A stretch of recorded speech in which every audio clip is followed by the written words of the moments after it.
Jan Akvoort en zijn bemanning van de LT-162 zijn een van de nieuwe deelnemers on Fishing for Litter. Hij zamelt het afval uit de netten in deze speciaal uitdeelde Big Bag. Plastic. Dit is de oogst van één tocht of moet ik dat Nee, zien? dit is in principe van 3 weken. Ja, Oké. Je hebt ook wat grote stukken, dan is zo'n zak in één keer vol. Maar normaal is dat ongeveer 2-3 weken, dan zit hij vol. Extra werk had de bemanning, die het onboord toch al druk had, er kwalijk van.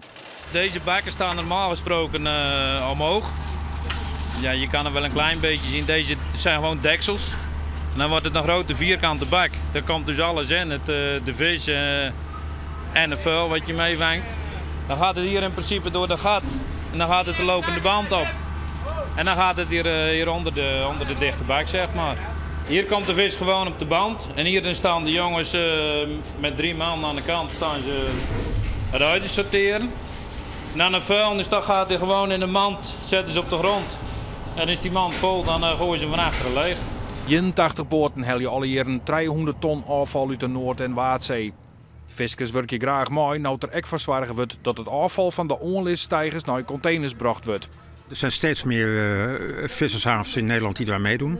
Buiten Nederland trouwens ook, in Duitsland, de Oostzee en Groot-Brittannië. Er zijn ook steeds meer schepen die daar meedoen. Om maar een voorbeeld te noemen, Harlingen heeft een geweldige sprong voorwaarts gemaakt in 2010. Er zijn 11 schepen bijgekomen die zijn gaan vissen. Fiskers uit Haas hebben in 2009 24 ton afval ophellen, verliezen hier al 84 ton. Dat is een geweldige sprong voorwaarts.